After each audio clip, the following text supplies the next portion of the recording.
Speed డ్రైవర్ల యొక్క డ్రైవర్లను select చేసుకున్నప్పుడు ఆ యొక్క యజమానులు ఆ జాగ్రత్తలు తీసుకోవాలి. ఇటువంటి జరిగినప్పుడు వాళ్ళపైన భారం కూడా మోపాలి. ఖచ్చితంగా జరిగినప్పుడు ఏ ప్రభుత్వాలకు సంబంధించినటువంటి పరిధిలో వస్తాయో వాళ్ళపైన భారం కూడా మోపాలి. ఇటువంటి జరగకుండా భయం కూడా ఉండాలి.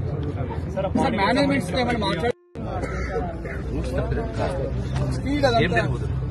స్పీడ్ డ్రైవర్ల యొక్క డ్రైవర్లను సెలెక్ట్ చేసుకున్నప్పుడు ఆ యొక్క యజమానులు ఆ జాగ్రత్తలు తీసుకోవాలి. ఇటువంటి జరిగినప్పుడు వాళ్ళపైన భారం కూడా మోపాలి.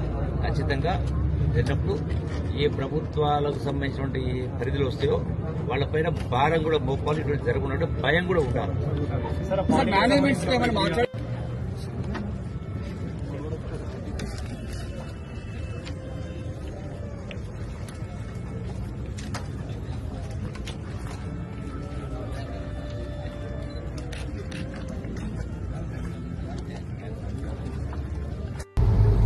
హలో అండి, నా పేరు హైమా.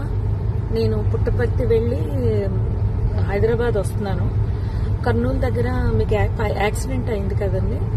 ఆ యాక్సిడెంట్ దగ్గర ట్రాఫిక్ జామ్, దూరంగా ట్రాఫిక్ జామ్ అయింది. ఎందుకు ఇంత జామ్ ఆగి ఉంది? సడన్ గా ఆగే ప్లేస్ కాదు, ఆగి ఎందుకు ఉంది అని అడిగితే అప్పుడు నా పక్కన కూర్చున్నాడు కాబట్టి డ్రైవర్కి తెలుసు. డ్రైవర్ అక్కడ కాలిపోతున్నట్టుంది మ్యామ్, బస్సు కాలుతుంది అక్కడ అన్నాడు. సరే గబగబా ఏదైనా హెల్ప్కి వెళ్దామా, అసలు ఏమన్నా పోలీసులు వచ్చారా లేదా అని నేను గబగబా కారు దిగి వెళ్ళానండి. వెళ్లేసరికి బస్సు తగలబడిపోతుంది.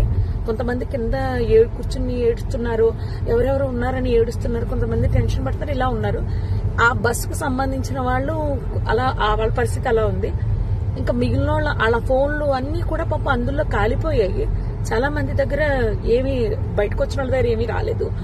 అక్కడ ఉన్న మిగిలిన జనం అండి మొబైల్స్ తో వీడియోస్ తీసుకుంటున్నారండి. ఎవరైనా పోలీస్ కి కాల్ చేయలేదు. నేను కార్ దిగి వచ్చే హడావుల్లో ఫోన్ ఏమో కార్ లో వదిలేశాను.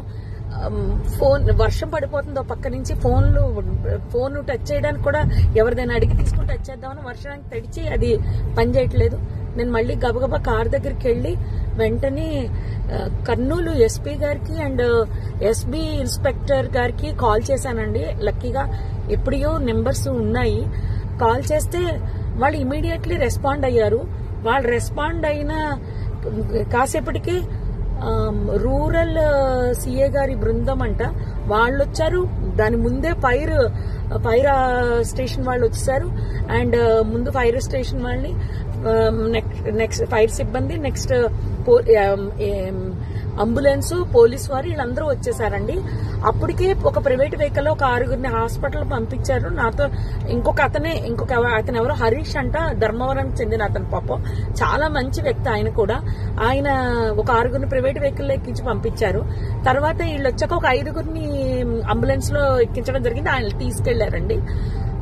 ఆ తర్వాత ఈ లోపలనే మొత్తం ఎస్పీ గారు, పోలీస్ సిబ్బంది అందరూ వచ్చేసారు. అసలు ఆ మాంసపు ముద్దలు కాదండి, నిజం చెప్పాలంటే చాలా దారుణం అది. అస్థి పంజరాలు అలా సీట్లలోనే చూసేసరికి అసలు నాకైతే వల్ల కాలేదు. ఎవరైనా ఫ్యామిలీ అండి, చాలా ఆ ఫ్యామిలీ ఎంత బాధపడుతూ ఉంటారో. నేను అది తట్టుకోలేకపోయాను. వస్తూ అక్కడ ఆంజనేయ స్వామి గుడి దగ్గర ఆగిపోయి నదిలో మునగడం జరిగింది. నిజం చెప్పాలంటే చాలా బాధాకరం అండి. ఎవరు కాపాడడానికి అవకాశం లేదు. నిజం చెప్పాలంటే పోలీసులు రాకపోయింటే చాలా ఇబ్బంది పడిపోదాము. హెవీ ట్రాఫిక్ అండి.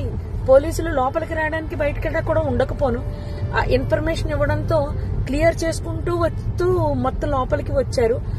అంతా ఆఫ్ చేశారు, మంటలు ఆఫ్ చేశారు. జరిగింది అయితే ఇదండి. ఆ బస్ కిందనే బైక్ ఉండిపోయింది.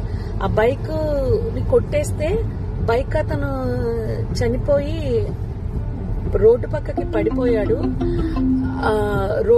పడిపోయాడు.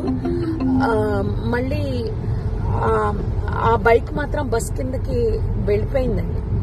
అర్థమైపోయింది ఇది సార్ జరిగింది.